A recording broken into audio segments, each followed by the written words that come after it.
Bana ya Dallas, bana ya États-Unis mobimba. DHL et na système ya buka lelo, lamba lelo. Bokota, l'air est grave. DHL, garantie assurée. Na ba primoko, nanu ezalate. Tinda kolina yo na Kinshasa, tona Afrique mobimba. Livraison à domicile dans 3 jours. Samba Senga, bongo ya livraison. Bapos kutu ekosa, ekoma kimpiato. DHL, omeki okangami. DHL, salamu mbongo na yo à 200%. DHL, otindi mardi, otindi mercredi, otindi jeudi, otindi lisusu mokolo ekoya. DHL, turo yo enyati bango nyonso tu. Pour tout contact, benga mwana mboka Yale Financial Service, situé sur l'adresse 2821 Brown Trail, Bedford, Texas. Pour tout contact, appelez au numéro 972 890 87 81. Service d'accueil assuré. Solution et mon ami, toujours travailler sur la DHL. Donc, les alliés garantis, toujours à lundi jusqu'à vendredi, vous avez votre colis, vous passez ici, toujours dans le carton, juste l'idée sur les cartons que nous avons. 3 jours, 4 jours, et comme la Kinshasa. Et qu'on compte jusqu'à 10 pounds. Autant d'ici yango, prix est garanti 3 à 5 jours, et comme yango sans problème. We're super excited to bring it to the Congolese community. We have 4 different sizes of boxes. It's reliable, fast service there within 3 days, and we have a really good competitive price. Chez Yale Financial Services, solution et monanier. Igela coiffe ikote Papa na Kerwan, éternel Kenaya Kanda, taba, ikote Sensi Nganda taba Fenenene Nganda taba Chez Hugues la coiffe ikote Papa na Kerwan, éternel Kenaya Au 174 avenue Aristide Briand, 93 320, les pavillons sous bois. À la petite porte à gauche, association Hugues Ikoté.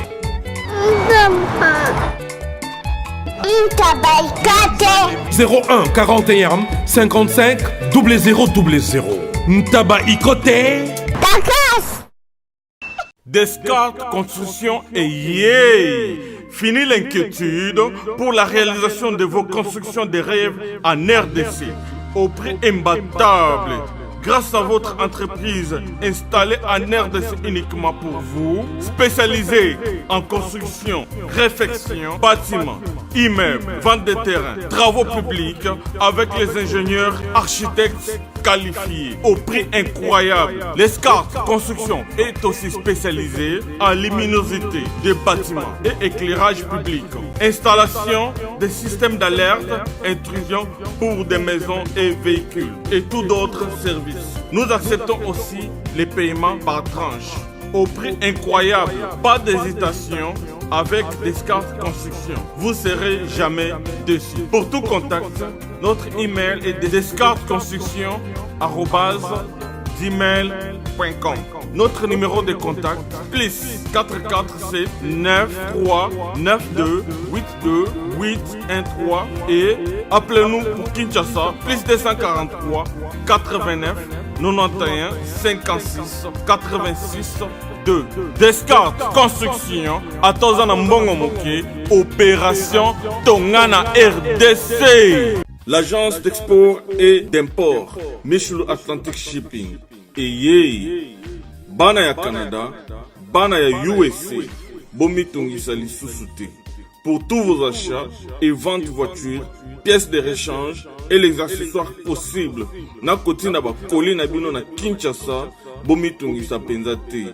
Please, bakoya koza koli tina ndako. Pour tout contact, benga Michel Lukadi. Plus 1 508 371 60 43 USA na Canada. Pour la Kinshasa, benga na plus 243 89 551 30 38. Michelo Atlantic Shipping. Yaboye, Bazuapi. Raph Ngindu, félicitations pour la promotion, c'est la pour l'artiste. Que Dieu te bénisse. On n'est pas demandé, il n'y a rien en face. Suivez Congo Promo TV avec le PDG Raph Ngindu. Nanenga Mabete, Congo Promo Raph Ngindu. Boga, en tout cas, félicitations, merci Sito Oumela. Raph Ngindu, le présenteur de la force créative Congo Promo. Congo Boroto, c'est la force militaire de Congo Promo. Et faites comme moi, allez voir Congo Promo, tv5.com. Donc au nom de... Voilà, bonjour chers fidèles internautes, spectateurs. C'est un plaisir de vous savoir nombreux devant vos écrans, sur vos smartphones, vos tablettes, en train de suivre votre magazine Congo Politique du 21 septembre 2019. Nous sommes sur Congo Promo TV, nous sommes à Dallas, aux États-Unis d'Amérique. Et nous commençons cette émission, il est 14h43 heure d'ici, donc bienvenue dans votre magazine. Nous allons échanger, on a retenu quelques points aujourd'hui. C'est d'abord parler de la restitution, du voyage du chef de l'État en Belgique. Et aussi, nous allons parler des scandales financiers en cascade au niveau de la présidence et dans différents ministères. Voilà, c'est ça qui fera l'objet de notre entretien de cet après-midi. Alors, pour commencer, en tant que citoyen du monde aussi, nous saluons les initiatives prises de partout le monde où les gens sont en train de manifester, de marcher pour le réchauffement climatique. Donc, c'est comme ça partout en Australie, en Nouvelle-Zélande, en France. C'était aussi aux États-Unis ici et même en Afrique, au Nigeria. Donc, on a appris que les gens sont descendus dans les rues pour marcher afin de mettre la pression sur les dirigeants du monde pour qu'ils puissent revoir ces cas de réchauffement climatique parce que nous n'avons qu'une seule planète, on n'a pas une planète B. Donc, si nous brûlons cette planète, en tout cas, nous n'aurons où vivre. Donc, nous saluons les initiateurs et nous saluons aussi toutes les initiatives prises dans cet élan. En tout cas, force à vous, les citoyens du monde, pour tout ce que vous êtes en train de faire pour cette affaire de réchauffement climatique. Alors, pour commencer, comme je disais tantôt, on va parler de la rencontre du président de la République. Donc, après sa tournée africaine dans différents pays, et aussi après sa visite au Japon et ici aux États-Unis, c'était alors pour sa toute première fois depuis qu'il est élu président de la République de se rendre en Europe, plus précisément en Belgique. Alors c'était un séjour d'au moins 5 jours dans le cadre de sa visite officielle où d'abord à son arrivée, il a été accueilli au pied de l'avion par le ministre de la Défense de la Belgique, M. Didier Reynders. Et aussi les jours suivants, il a rencontré comme ça le premier ministre belge, M. Charles Michel, avec qui ils ont eu aussi des entretiens. Et je crois le 3e jour, c'était sa visite au Palais Royal de Belgique, sa rencontre avec le roi Philippe. C'était aussi bien, on a vu des images, on a vu ce qui s'est passé. Et après ça, c'était aussi sa rencontre avec les patrons ou sinon les présidents de l'Union européenne, M. Juncker. Donc c'était comme ça des rencontres de haut niveau. Il a été reçu par les hautes autorités de la Belgique. Donc on va dire que sur ces points, sur ces plans diplomatiques ou politiques, le président a bel et bien réussi son coup parce qu'il lui fallait la reconnaissance aussi de la communauté internationale. Je crois qu'il en avait déjà eu ici aux États-Unis, en Asie et partout en Afrique. Et il ne restait que l'Europe. Alors, comme vous le savez aussi, la Belgique est le siège des institutions européennes, sinon l'Union européenne. Donc, aller en Belgique, rencontrer les autorités, c'était aussi une reconnaissance de la communauté internationale pour ce nouveau régime, pour l'élection du président Félix Tshisekedi. Donc, nous disons qu'il a réussi sur le plan diplomatique, sur le plan politique. Et après ça, il y a eu aussi sa visite à Anvers, où il est allé visiter le centre de traitement des diamants en Anvers. Et il a eu des échanges avec des cadres de là. Et aussi, un accord a été envisagé avec la minière de Bakwanga qui est en RDC, la MIBA. Comme vous le savez, c'est aussi une entreprise d'extraction des diamants. Alors, il y a eu des entretiens dans ce sens-là, peut-être chercher comment relancer des relations économiques pour que notre entreprise de traitement des diamants puisse collaborer avec celle ou sinon les centres de traitement des diamants à Bruxelles. Et aussi, dans cette même marge, il y a eu aussi l'accord signé entre les ports d'Anvers et la Société congolaise de transport et des ports, SCTP. Comme vous le savez aussi, en Anvers, c'est un grand port, c'est d'ailleurs l'entrée de la RDC pour l'Europe. Donc, il fallait aussi relancer les relations dans ces secteurs des transports maritimes. Et après son passage à Anvers, le président de la République s'est aussi entretenu avec les entrepreneurs belges, les investisseurs belges, devant lesquels il a eu à appeler à faire confiance à la République démocratique du Congo, leur garantissant ou leur rassurant l'assainissement du climat des affaires, parce que ces entrepreneurs, ça fait un bon bout de temps, ils ne sont plus venus au Congo ou ils ne sont pas allés au Congo pour investir, et parce que le climat des affaires n'était pas bon, et aussi la Belgique n'était pas en odeur de sainteté avec les régimes passés. Voilà pourquoi ces entrepreneurs belges, ces investisseurs, ne se sont plus rendus. Alors le président a eu à les rassurer, à les garantir que du fait qu'il soit à la tête du pays, en tout cas, il promet d'assainir le climat des affaires pour que ces derniers puissent rentrer pour y investir. Et aussi, après ça, le président est aussi allé à l'université de l'agriculture, et il a eu aussi des échanges peut-être dans les secteurs de l'agriculture, savoir comment relancer aussi ces secteurs de la vie nationale.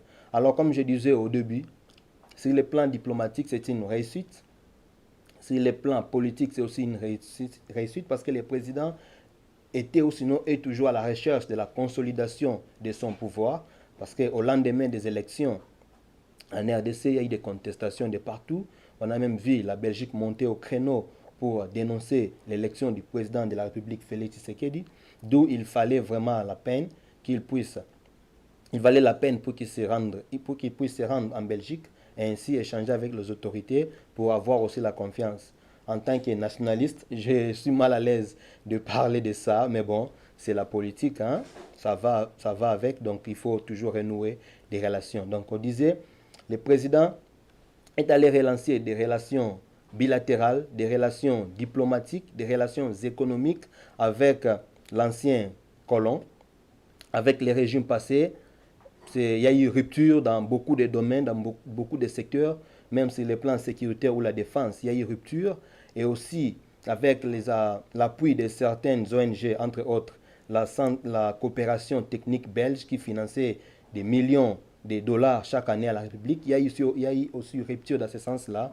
Et je crois que c'est ce qui a animé les déplacements du président de la République en Belgique, relancer les relations, relancer beaucoup de secteurs comme ça, parce que comme vous le savez, nous avons une histoire commune avec la Belgique et beaucoup de pays européens ou même du monde entier pour venir en RDC, ils passent par la Belgique, d'où il fallait qu'on soit en odeur de sainteté avec les anciens colons.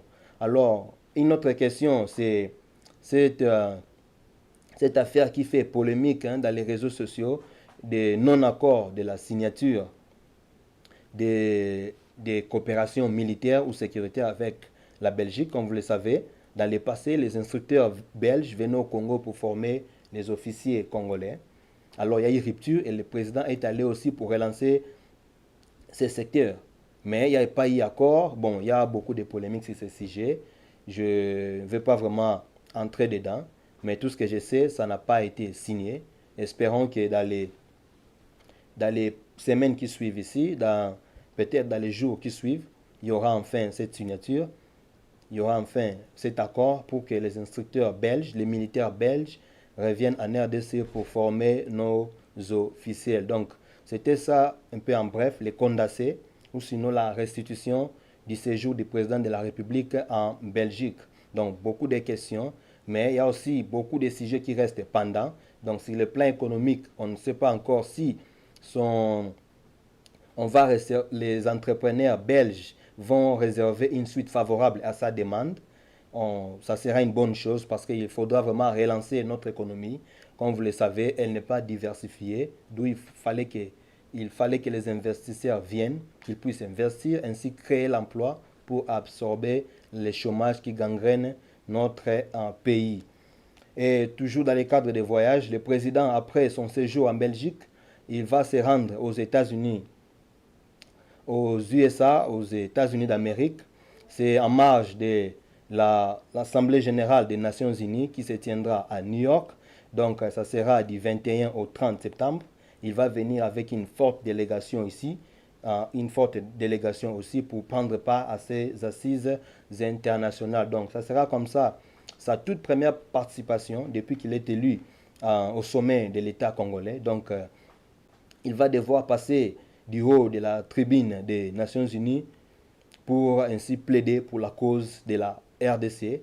On ne sait pas encore quels sont les points qu'il va aborder. En tout cas, nous n'avons pas fouillé pour savoir, mais nous pensons qu'il va appeler à la stabilité de la RDC, plus précisément dans sa partie est, et aussi mobiliser la communauté internationale pour lutter définitivement contre les virus, contre la maladie à virus Ebola.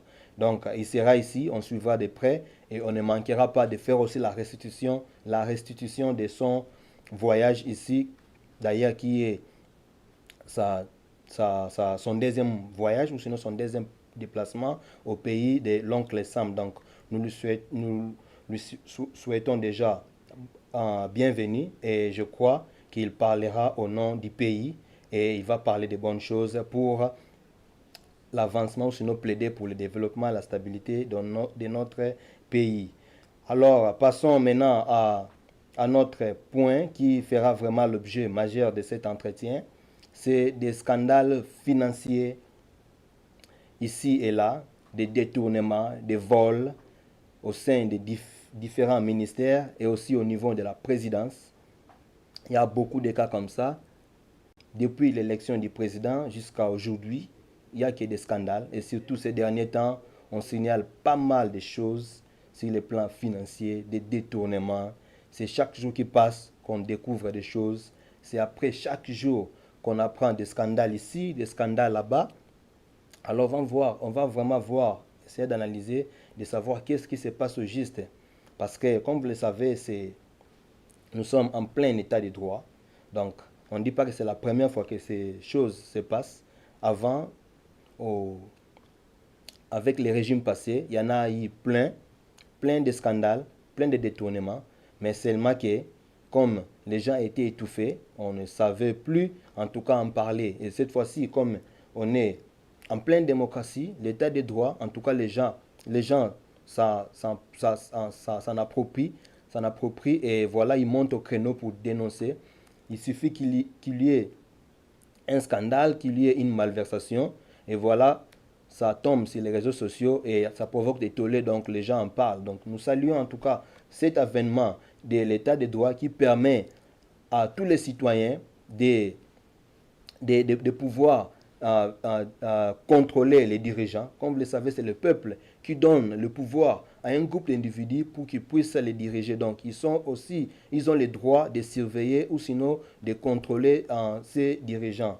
Alors, dans les cas de scandales financiers, commençons d'abord par cette question épineuse qui ne cesse de défrayer la chronique, la fameuse question de 15 millions de dollars disparus il y a de cela 2 mois.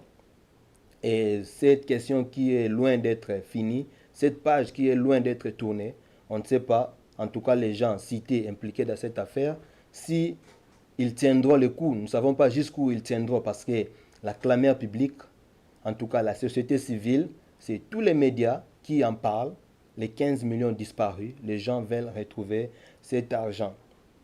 Voilà, au courant de la semaine, il y a eu des rebondissements parce que les enquêtes jusque-là continuent. Nous savons, ou sinon le président avait donné son aval pour que les enquêtes continuent. Et c'est au tour du PGR, le procureur général de la République, M.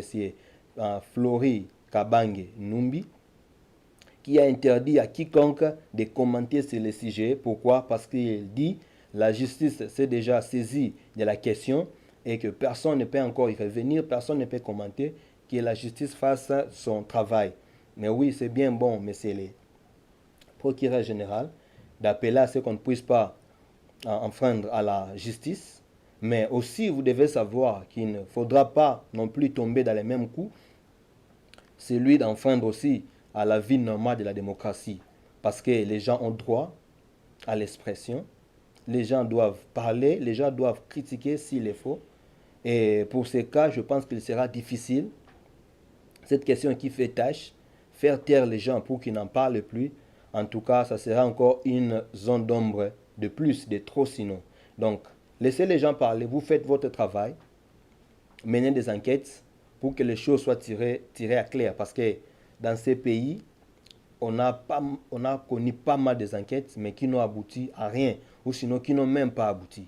Et cette fois-ci, je ne pense pas que les gens sont prêts à abandonner ces sujets comme ça. Donc les gens y reviendront toujours, les gens en parleront toujours, jusqu'à ce qu'ils voient clair, jusqu'à ce que voilà, tout soit tiré au clair. Peut-être ça servira de jurisprudence à tous les mandataires publics, parce que vous savez, s'il y a quelque chose qui gangrène notre société, s'il y a quelque chose, s'il y a un mal qui nuit à notre société ou à notre économie, à notre relance économique, c'est la corruption. C'est toutes ces antivaleurs que nous ne cessons de décrire ici. Alors, je pense que ce cas de 15 millions de dollars va servir de jurisprudence. Et comme ça, tous les mandataires publics, tous les ministres, je crois qu'ils se serviront de ces dossiers pour qu'ils ne puissent pas commettre les mêmes bavures. Donc, et aussi un autre rebondissement, c'est le CLC qui s'approprie aussi du dossier, le CLC qui monte au créneau. Et le CLC, vous le savez, c'est du professeur Isidore avec toute son équipe. Voilà, ils exigent d'ailleurs la suspension de toutes les personnes impliquées ou sinon citées dans cette affaire de 15 millions et promettent ainsi que s'ils ne voient pas clair, si cette affaire n'évolue pas d'ici le 1er octobre, ils vont lancer les actions de rue de grandes envergures. Donc, ils vont descendre dans les rues pour protester, manifester, afin de retrouver cet argent. Donc, je pense que ces dossiers, ça permet vraiment aux gens de comprendre c'est quoi l'état de droit. Donc, le peuple a longtemps été naïf, mais cette fois-ci, en tout cas, il est monté au créneau et il veut voir clair, surtout quand il s'agit de l'argent du contribuable, quand il s'agit des recettes publiques. Donc, il ne faut pas que seulement un groupe d'individus, un groupe de gens puissent, comme ça, délapider ou sinon bénéficier de ces recettes au mépris ou sinon au détriment de tous les autres Congolais. Donc, nous encourageons aussi le CLC, mais sinon, nous ne voulons pas qu'il puisse aussi enfreindre la justice, que la justice fasse son travail et que la société civile aussi ne cesse de monter la pression pour que ces enquêtes finalement puissent aboutir. Toujours dans les mêmes cadres de détournement, on fait aussi état des comptes fictifs au niveau du ministère des budgets. Plus de 5000 comptes fictifs créés comme ça. Vous savez, actuellement, on parle des ministres honoraires, des présidents honoraires, des premières dames honoraires. Donc, c'est aussi les ministres du budget, les ministres honoraires du budget, M. Pierre Kangoudia, qui, lors de son passage à ces ministères, en tant que ministre, bien sûr, il a eu à créer, c'est lui, en tout cas, il aurait eu à créer des comptes fictifs, plus de 5000 comme ça, dans la fonction publique, mais l'argent s'est volatilisé. Donc, on crée des comptes fictifs, on prétend payer les gens, en réalité, voilà, on ne paye pas les gens, donc c'est un peu numérique, quoi. Donc on paye les gens, mais en réalité, les gens ne sont pas payés. Donc c'est une paye numérique. Donc on parlait de plus de 5000 comptes fictifs créés au sein du ministère du budget dans la fonction publique et qui coûtent plus de 6 millions de dollars au trésor public chaque année. Dans ces comptes fictifs qu'on a créés, l'argent qu'on paierait à ces comptes fictifs, c'est à la hauteur de 6 millions de dollars chaque année. Et cet argent, c'est dans les poches des gens que ça entre. Les gouvernements ne profitent pas de cet argent. C'est du vol, c'est du détournement. Donc, on ne sait pas ce qui se passe avec nos dirigeants. Une fois au pouvoir, ils sont dans l'ivresse du lait. Et voilà, ils oublient parce que c'est Pierre Kangoudia, il fut membre de l'UNC. Donc, s'il a été dans ce gouvernement Tchubala, c'était au nom ou sinon pour les comptes de l'UNC de M. Vital Kamerhe, qu'il a été là-bas, bien que, voilà, il s'est rebiffé. Il n'a pas voulu quitter le gouvernement. Donc, je disais, dans l'affaire des 15 millions, c'est les membres de l'INC qui sont visés ou sinon cités. Et même dans cette affaire de plus de 6 millions de dollars chaque année, c'est encore un autre transfuge de l'INC qui est cité. Nous ne savons pas qu'est-ce qui se passe pour ces partis chers à Vital Kamerhe. Donc, on déplore ces détournements dans ces ministères de budget. Nous espérons que le PGR va aussi se saisir du dossier parce qu'il y a déjà clameur publique. Hein, ça a fait jaser. Je pense que le procureur général de la République, lui qui reste toujours dans son bureau en train d'attendre les dossiers, je pense que celui-ci constitue aussi un bon dossier pour faire preuve de l'indépendance de la justice. Donc, il doit se saisir déjà de ces dossiers de 6 millions de dollars qui est volatilisé ou sinon qui aurait été volé, détourné par l'ancien ministre Pierre Kangoudia, ainsi qu'il soit contraint à rembourser cet argent et faire face à la justice. Toujours dans les mêmes ordres d'idées, on parle aussi des reliquats. Vous savez, des reliquats sont par exemple, quand on va pour faire la paye et que la paye n'est pas effectuée, l'argent doit rentrer à la caisse du trésor public, mais ce n'était pas le cas avec la bancarisation qui a été instaurée en 2012 par M. Daniel Samba Moukoko et M. Matata Pone de triste mémoire. Alors avec ces services de bancarisation qui étaient d'ailleurs salués, loués, mais que les services étaient limités, surtout à l'intérieur du pays, une fois que les banques commerciales allaient payer les gens et qu'il n'y avait pas effectivité de paye, il y avait des reliquats, il y avait de l'argent qui devait en principe rentrer dans les trésors publics. Mais dommage, cet argent ne rentrait plus dans les caisses de l'État, c'était dans les poches des individus. Donc c'est les gens comme ça qui ont saigné à blanc les caisses de l'État et on s'étonne de savoir que voilà, on a un pays riche, mais que sa population soit pauvre. Parce que ce n'est pas question d'avoir beaucoup d'argent pour que voilà, les pays soient développés, mais c'est le peu que vous avez et comment vous faites la répartition. Comment vous répartissez le peu de revenus que vous avez.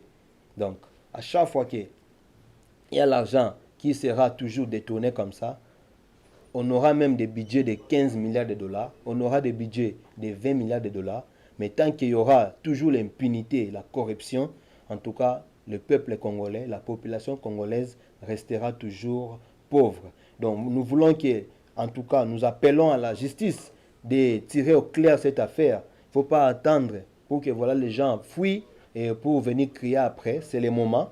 Au lieu d'interdire aux gens de commenter sur ce sujet, nous demandons au PGR d'ouvrir une enquête judiciaire ou sinon de se saisir du dossier pour que ces malfrats soient punis par la loi et qu'ils soient contraints à rembourser l'argent dans les caisses du trésor public. Je pense que tout ceci servira à la leçon parce que nous voulons tous lutter contre la corruption. C'est ça d'ailleurs les vœux chers du président de la République qui a comme cheval de bataille la lutte contre la corruption. Voilà, ce sont des cas comme ça qu'il faudra activer la justice. Nous ne demandons pas au président de la République de se substituer en justice parce qu'il a dit qu'il y a des instances bien habilitées pour résoudre ces cas. Alors nous voulons lui en tant que magistrat suprême de pouvoir comme ça activer la justice pour que celle-ci puisse bien faire son travail, afin que la distribution ou sinon la répartition des ressources ou des revenus soit équitable et aussi voilà égal pour tout le monde. Donc toujours dans ce cadre de scandale, parce qu'on disait c'était des scandales financiers en cascade, c'est aussi le cas de M. Oli Ilunga, le ministre honoraire de la Santé. Lui aussi, il est accusé d'avoir détourné plus de 4 millions de dollars ces fonds alloués pour lutter contre la maladie à virus Ebola à l'est de notre pays. Mais cet argent s'est aussi volatilisé. Ça n'a pas servi à combattre cette maladie. Donc, il est accusé, ou sinon, il est reproché d'avoir détourné cet argent. La semaine dernière, il était placé en garde à vue. Et aujourd'hui, nous apprenons, ou sinon au courant de la semaine, on a appris qu'il est maintenant en résidence surveillée. Donc je pense qu'il est en train de s'acheminer lentement, mais sûrement vers la prison de Makala. Et ce sont des choses que nous encourageons. Donc ces gens, en tout cas, doivent être comptables. Tu viens gérer les affaires de l'État. Après ton départ, on doit t'auditer. Tu dois être redevable, tu dois rendre compte de ce que tu as fait, de moyens de l'État mis à ta disposition pour l'exercice de ta fonction. Donc, nous voulons aussi qu'il y ait des audits comme ça dans tous les ministères, dans tous les services publics de l'État, qu'il y ait des audits comme ça, qu'on puisse savoir qui a fait quoi, qu'est-ce qu'on a trouvé à la caisse et combien on y a laissé. Donc, nous voulons qu'il y ait des audits. Donc, nous demandons à la justice, nous demandons à tous les services habilités de lancer comme ça des audits dans tous les services publics, dans toutes les entreprises étatiques, même au sein des ministères, des secrétariats généraux, qu'on puisse auditer tous ces gens. Comme ça, on saura qui a fait quoi. Et ces gens seront poursuivis. Une fois poursuivis, ils seront contraints de rembourser cet argent. Voilà, on cherche de l'argent peut-être pour financer la gratuité de l'enseignement. On cherche de l'argent pour peut-être lutter ou sinon combattre la pauvreté, relancer des projets économiques ou financer des projets. L'argent, c'est entre les mains des individus. L'argent, c'est dans les poches des individus. Donc, il faut qu'il y ait des audits partout pour que l'État puisse retrouver l'argent, pour que les Congolais retrouvent leur argent, afin de servir aux multiples besoins, de répondre aux multiples besoins auxquels nous faisons face. Donc, autant des cas de détournement qu'on est en train de signaler. Et ça, c'était pour les ministères passés. Mais maintenant, nous parlons aussi à ces grands scandales au niveau de la présidence. Nous appelons ça scandale parce que l'exécution du budget alloué à la présidente de la République est à la hauteur de 255%. Donc, on n'est pas encore arrivé à la fin de l'année, mais la présidence a déjà utilisé plus de 255% des budgets mis à sa disposition pour son bon fonctionnement. Déjà, avant de commenter sur ce sujet, il y a un élément qu'on m'a envoyé. Je salue d'ailleurs Daniela qui m'a envoyé cet élément où on parle encore de notre scandale. Hein. Donc, c'est le directeur du cabinet du chef de l'État, M. Vital Kamerhe, qui s'adresse au ministre des Finances, demander à ce qu'on puisse mettre à la disposition de la présidence une somme de 579 945 $ américains pour payer les factures. Donc, ce sont des cas comme ça qu'on est en train de déplorer. Hein? Ce sont des cas comme ça qu'on déplore. Donc, au niveau de la présidence, on ne parle que de l'argent. Et il n'y a que des grosses sommes. Il n'y a que des grosses sommes, des gros montants, des millions, des 500 000 comme ça pour payer les factures. Mais quel genre de facture? Je ne sais pas moi quelle facture qu'on doit payer qui va coûter comme ça 579 945 $ américains. Ce sont des choses qu'on est en train de reprocher à la présidence ou sinon au cabinet de la République. Donc, on dit que voilà, c'est comme si c'était un conglomérat des affairistes, parce que comme vous le savez, beaucoup de gens sont venus de l'Europe, hein, ou sinon de l'étranger, de la diaspora, qui sont dans ces cabinets de la présidence. Donc ce sont des cas comme ça qu'on est en train de déplorer. Il y a des contrats qui sont signés de gré à gré, il y a des choses qui se font dans toute opacité, et aussi il y a peut-être, on gonfle des factures comme ça, peut-être pour saigner à blanc les caisses de l'État. Et on s'étonne comment on est au mois de septembre et que le président puisse consommer déjà plus de 255% du budget alloué pour son fonctionnement. Donc pour le fonctionnement du cabinet ou sinon la présidence de la République. Donc ça c'est encore un autre élément. Sinon s'il y avait moyen, j'allais vous grandir ces documents. Je l'ai sur mon téléphone, mais il n'y a pas moyen. Mais les directeurs de cabinet demandent au ministre des Finances de allouer ces fonds à la présidence, donc une somme de 579 945 dollars américains pour payer des factures. C'est pas quel type de facture qu'il faut payer. Donc, nous voulons à ce que les choses soient tirées au clair. Toujours dans le même ordre d'idée, au niveau de la présidence, toujours, je vais lire encore un autre élément ici, où on fait état, on dit, voilà, en 8 mois, le Trésor public a dépensé 30 526 000 dollars américains pour les frais d'émission et titres de voyage. Vous y rendez compte, 30 millions. En fait, nous déplorons, nous condamnons pas qu'il y ait voyage, qu'il y ait déplacement en ce qui concerne le président de la République. Il est censé représenter la nation, surtout quand il y a des grands rendez-vous.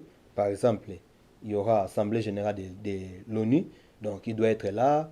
Peut-être quand il faut se rendre à l'OIA ou des manifestations comme ça, le président doit voyager. Ça, en tout cas, on ne peut pas les lui refuser parce que ça va aussi de ses droits. Mais sinon, nous voulons que tout soit fait selon le budget que le pays a. Notre pays a un budget d'à peine 4-5 milliards de dollars. À peine. C'est le budget que le pays a. Et déjà, on est encore au mois d'août ou sinon au mois de septembre. Et rien que pour les frais de voyage, les frais d'émission et titres de voyage, ça coûte déjà 30 526 000 dollars américains. Et ça, c'est pour ne parler que de ça. Qu'allons-nous dire maintenant des primes? Qu'allons-nous dire des indemnités? Qu'allons-nous dire des salaires? Ça coûte combien? Et aussi dans les mêmes chapitres, les institutions de la République. Donc, les ministères, on a 66 membres du gouvernement. Nous avons 500 députés nationaux. Nous avons 708 sénateurs. Nous avons, je crois, 708 députés provinciaux. Nous avons 26 gouverneurs et 26 vice-gouverneurs. Donc rien que les institutions, ça coûterait au trésor public, un instant, plus de la moitié de notre budget. Donc, si on a un budget d'à peine 4 milliards, 5 milliards, rien que pour le fonctionnement de ces institutions, c'est déjà la moitié. Donc ici, on fait état de, on dit, au moins 1 milliard 413 millions de dollars américains dépensés pour la rémunération de ces institutions. Leurs indemnités, des logements, des primes, ça coûte au trésor public une somme allant de 1 milliard 413 millions de dollars. Et prenons par exemple, on a un budget de 4 milliards et que les institutions coûteraient la moitié. Et aussi avec cet enseignement gratuit, enseignement de base gratuit pour son effectivité, ça demande au moins 2 milliards et quelques de dollars. Donc rien que ces deux dépenses, donc l'enseignement de base, la gratuité de l'enseignement de base et le fonctionnement des institutions, ça bouffe tous les budgets de la République, tous les budgets de l'État. Que faire de l'éducation, de la santé? Que faire des infrastructures? Que faire des relances des projets économiques? Que faire de l'électricité, de l'eau, de l'agriculture? Parce que si déjà le fonctionnement des institutions ainsi que la gratuité de l'enseignement coûtent la totalité de notre budget, maintenant, où allons-nous trouver les moyens pour financer les autres projets de la vie nationale? Entre autres, ce que je citais ici, l'agriculture, la santé, la construction des routes, des infrastructures, les logements aussi, l'eau. Vous voyez donc, l'argent sont dilapidés. Les caisses de l'État sont saignées à blanc. Ces institutions qui ne constituent même pas 1% de la population. Parce que j'ai cité 66 membres du gouvernement, 500 députés, 108 sénateurs, tout ça, ils ne constituent même pas 1% de la population congolaise. Même si vous mettez les administrateurs, tous ces gens-là, même si vous mettez les personnels, ils ne constituent même pas 1% de la population, mais à eux seuls, ils consomment la moitié du budget de la République. En tout cas, je pense qu'il y a lieu de réfléchir. Et il y a toujours moyen de mieux faire. Donc, on ne va pas stopper la bonne marche de nos institutions. On ne va pas empêcher aux uns et aux autres de voyager ou sinon d'effectuer des missions. Mais nous voulons que tout soit fait par rapport à notre budget. Il faut tout faire à la hauteur de notre budget. Nous avons un budget d'à peine 4-5 milliards. Dépensez par rapport à ça. N'allez pas au-delà. N'allez pas au-delà parce que plus vous allez au-delà, vous risquez de faire peut-être d'aller vous endetter. Et plus vous endettez, vous aurez du mal à payer. Et la relance économique va toujours peiner. Et au moment où nous sommes en train de plaider pour le retour des institutions Bretton Woods, entre autres FMI ou la Banque mondiale, et avec tous ces scandales, avec toutes ces malversations financières, avec tous ces détournements, tous ces vols, mais comment ces gens nous feront confiance? Comment vont-ils revenir? Ou sinon, comment ces institutions qui pensent nous venir en aide, mais qui posent des conditions, entre autres, la lutte contre la corruption et ses impunités. Mais avec tout ça, je ne pense pas que ces gens feront confiance à la RDC et qu'ils ne vont plus mettre la main dans la poche pour soutenir ou sinon financer autant de projets que nous avons. Il y a façon de mieux faire, il y a façon de mieux gérer. Je pense que ces histoires, nous avons eu à les décrier tout au long des 18 années du régime passé. Et je pense que cette alternance devrait vraiment tourner la page de ces antivaleurs. On ne devrait vraiment pas revenir à toutes ces histoires qu'on a. C'est vrai, on est au début, mais je pense que c'est le moment. Il ne faudra pas attendre que quelqu'un vole pour que vous criez, mais il faut les décourager. Il faut poser des actes, des actions qui découragent ces voleurs, ces malfrats, ces détourneurs, ces voleurs de deniers publics. La redistribution des revenus de l'État doit être faite d'une manière équitable et égale. Donc ça doit profiter à tout Congolais. Nous ne voulons pas seulement qu'un groupe d'individus, nous ne voulons pas seulement qu'un petit nombre puisse profiter au détriment de la majorité. Donc nous appelons ainsi aux uns et aux autres de bien revoir les choses, de mieux faire les choses pour le bon fonctionnement du pays, parce que c'est ça aussi la bonne gouvernance. C'est ça aussi la bonne gouvernance. Il faut toujours prévoir. Ce n'est pas toujours intéressant d'aller tendre la main, demander de l'aide aux institutions internationales, mais avec le peu, surtout qu'on a une économie qui n'est pas diversifiée, donc avec le peu que nous gagnons de nos minéraux, il y a moyen de bien gérer et ainsi satisfaire tant soit peu à tout le monde. Donc il ne faut pas seulement penser à vos poches, penser à vos familles, parce que vous rendez compte, pour payer une facture, on demande comme ça 579 945 dollars américains, rien que pour payer des factures. Il y a vraiment à boire et à manger. Donc, comme qui dirait, c'est comme si il y a aussi un autre ministère au niveau de la présidence, un ministère de la dépense, et on ne sait pas qui est à la tête de ces ministères parce qu'il y a pas mal de choses qui se passent au niveau du cabinet du chef de l'État. Il y a beaucoup d'opacité, des contrats qui se font de gré à gré. Donc il y a beaucoup de choses qu'on déplorait et voilà qui sont encore là. C'est vrai, nous savons que tout ne se fera pas par le coup de baguette magique, mais il faut décourager ces pratiques. Il faut décourager tous ces gens. Il faut décourager ces malfrats.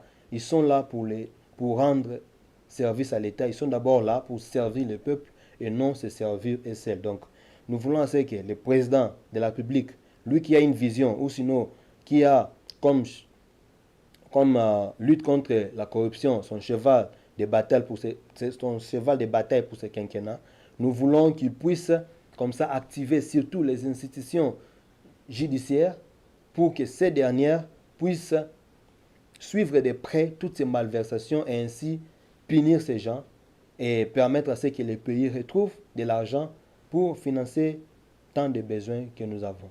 Parce qu'il ne cesse de dire qu'il veut lutter contre la pauvreté, mais lutter contre la pauvreté, mais c'est le président de la République, c'est aussi décourager ces malfrats. Parce que n'attendons pas qu'on puisse avoir un budget de 15 milliards, 20 milliards pour faire la bonne répartition, non. Même avec ces 4 millions, ces 5 millions, tout le monde peut être servi à sa juste valeur. Voilà. Tout le monde peut être servi. Avec les 4 milliards, 5 milliards, si on fait bien, si on gère bien, tout le monde sera servi. Tout le monde sera servi. Donc, faites les choses à la hauteur de notre budget. Les institutions, vous bouffez, vous consommez beaucoup d'argent et voilà, le peuple est en train de souffrir. Le peuple souffre. Le peuple souffre. Pourtant, il y a l'argent. Pourtant, il y a l'argent. Donc, il y a lieu de mieux faire. Là, il y a lieu de se ressaisir et mieux faire. Donc, il ne suffit pas seulement de faire des annonces, des promesses, mais maintenant que voilà, vous êtes aux affaires, prouvez-nous de quoi vous êtes capable. Prouvez-nous réellement que voilà, c'est l'alternance et qu'on ne parlera plus des antivaleurs, on ne parlera plus de la corruption, on ne parlera plus de l'impunité, on ne parlera plus de la mauvaise gouvernance. Donc, c'est lieu en tout cas de prouver c'est à quoi vous êtes appelés à faire au sommet de l'État, mais c'est le président de la République, tous les ministres, en tout cas tous les gestionnaires, les mandataires publics, vous êtes là pour servir le pays et non pour vous servir d'abord. Donc, c'est tout ce qu'on avait prévu pour ces scandales financiers ici et là, ces détournements, ces vols, beaucoup de gens comme ça. Donc, nous en appelons à ce que la justice, surtout la justice, parce que c'est elle qui va permettre à ce que tout puisse bien se passer. Parce que la justice, c'est en fait aussi un organe de contrôle. Donc, à chaque fois qu'il y a clameur publique, à chaque fois qu'il y a soupçon qui pèserait sur quiconque, il faut lancer des actions judiciaires, ouvrir des enquêtes, chercher à en savoir plus. Parce que le travail qu'a fait l'IGF aujourd'hui, en principe, c'est les PGR qui devaient faire le travail. Ils devaient déjà se saisir du dossier. Donc, il y a des cas comme ça. En tout cas, s'il n'y a pas eu clameur publique, les PGR ne se saisiraient pas des dossiers et il y aura toujours flou, il y aura toujours zone d'ombre. Donc, voilà pourquoi, mais c'est le procureur général de la République, au lieu d'interdire les gens de commenter sur les questions aussi brillantes et épineuses qui vont de la vie de la nation, chercher plutôt à mieux faire le travail, chercher à barrer la route à tous ces malfrats, chercher à poser des actes, des actions qui prouvent que voilà, il y a vraiment l'indépendance de la justice et que vous êtes appelés à mieux faire votre travail pour lequel vous avez été placé à la tête de cette institution judiciaire de notre pays. Donc, on a aussi un point qu'on avait prévu, après celui des scandales financiers, c'est un point de la sécurité ou sinon de la défense.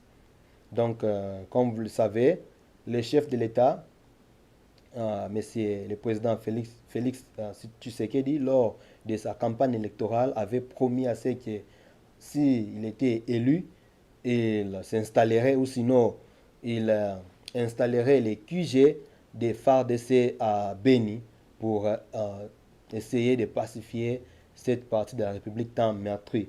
Donc, nous avons appris au courant de la semaine que finalement, l'état-major général de FARDC va enfin s'installer à Beni, dans la partie est, au nord Kivu. Donc, pour lutter contre ces groupes armés, pour combattre ces groupes armés, pour ainsi ramener la paix à cette population du coin de la République. Donc, nous saluons en tout cas cette nouvelle ou sinon cette façon de faire pour enfin que cette partie retrouve la paix. Comme vous le savez, il y a des généraux là-bas, mais ces gens-là n'étaient pas là-bas pour servir la nation, ils étaient plus pour les affaires. Donc, ils étaient devenus des généraux affairistes, des généraux qui parfois finançaient aussi des groupes armés pour sécuriser leurs carrés miniers, pour sécuriser leurs, des mines, au lieu de faire le travail pour lequel ils ont été envoyés là-bas. Non, ils étaient devenus des affairistes. Alors je pense qu'avec l'installation, sinon la délocalisation de l'état-major général de FARDC à Beni, et que tous les officiers vont maintenant commander ou sinon mener des opérations sur le terrain.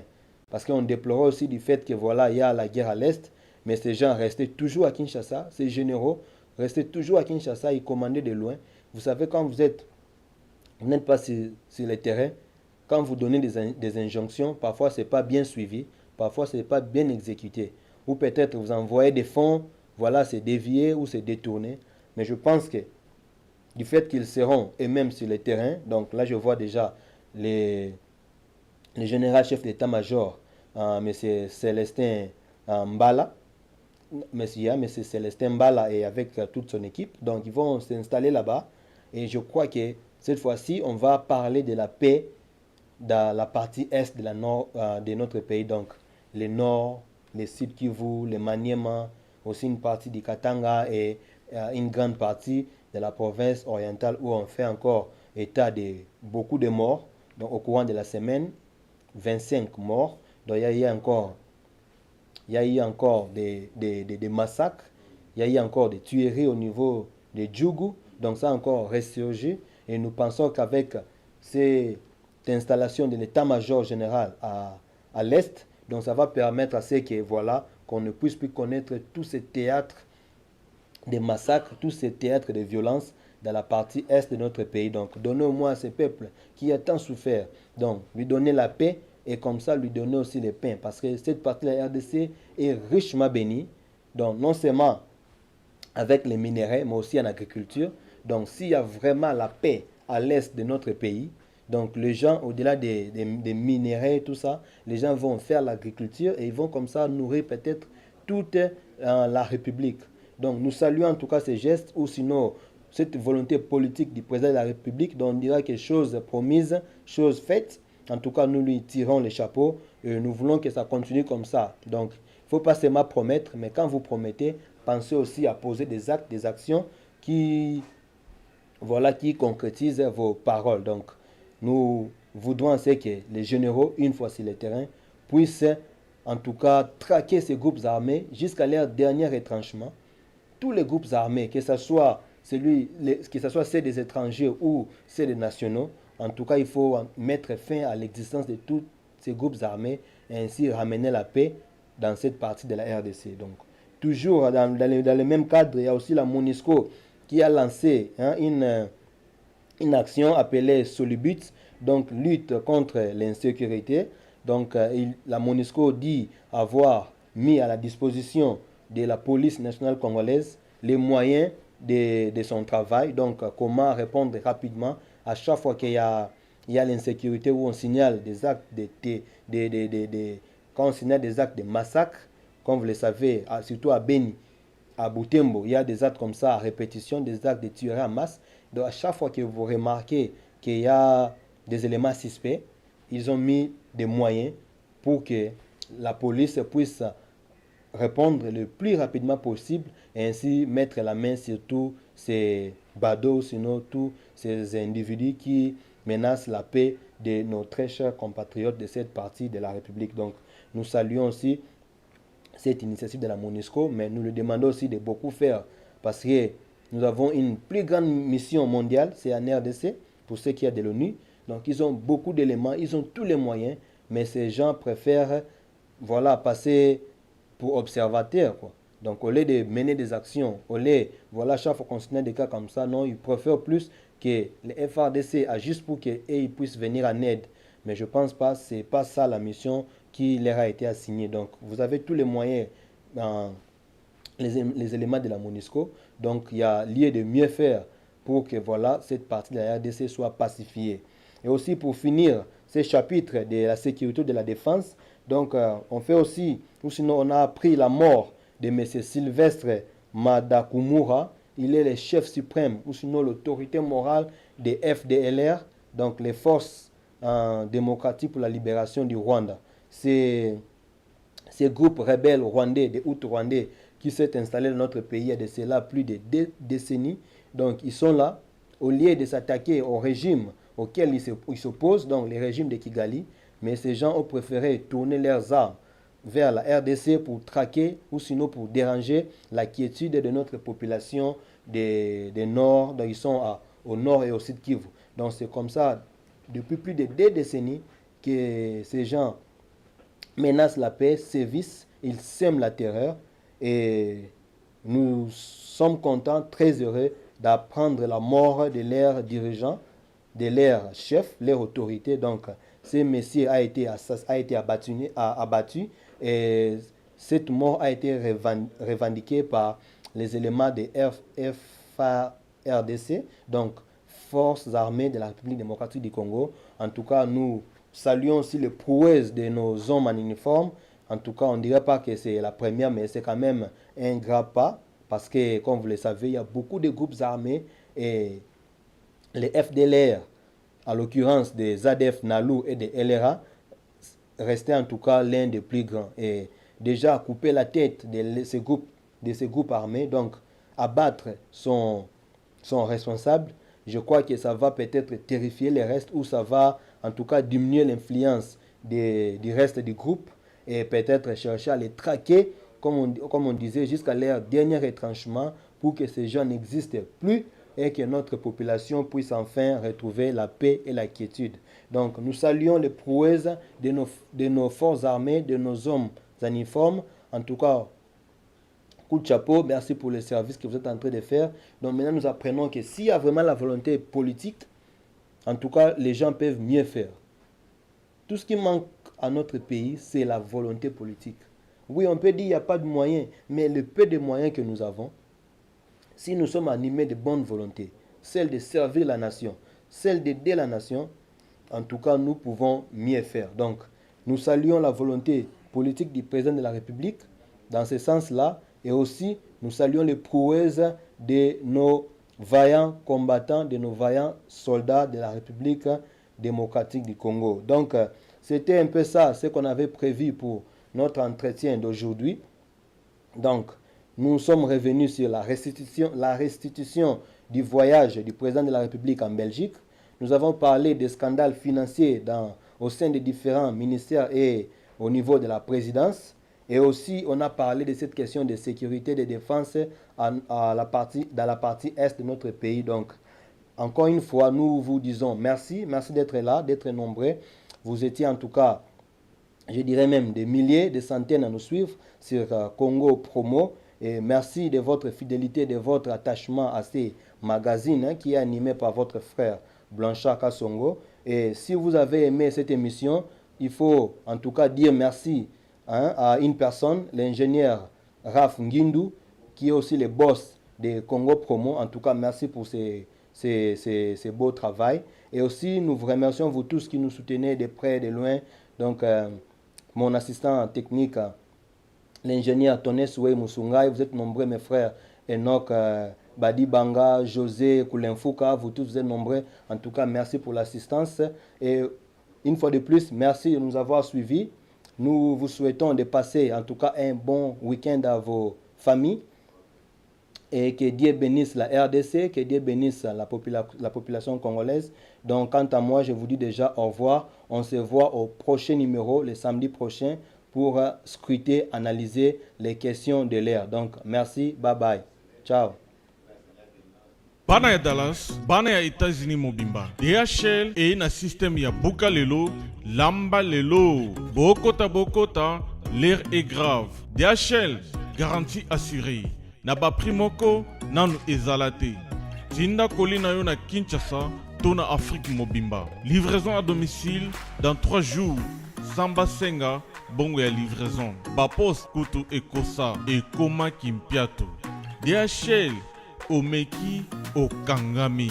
DHL salamu mbongo na yo à 200%. DHL otindi mardi, otindi mercredi, otindi jeudi, otindi lisusu mokolo ekoya. DHL turo yo enyati bango nyonso tu.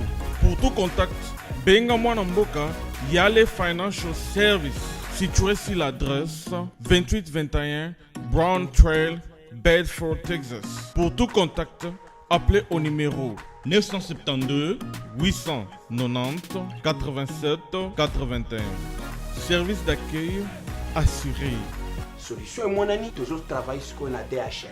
Donc, les alliés garantis, toujours à lundi jusqu'à vendredi, vous avez votre colis, vous passez ici, toujours dans le carton, juste l'idée sur les cartons que nous avons. 3 jours, 4 jours, et comme à Kinshasa. Et qu'on compte jusqu'à 10 pounds. Autant d'ici, prix est garanti 3 à 5 jours, et comme sans problème. We're super excited to bring it to the Congolese community. We have 4 different sizes of boxes. It's reliable, fast service there within 3 days, and we have a really good competitive price. Chez Yale Financial Services, solution et monanier.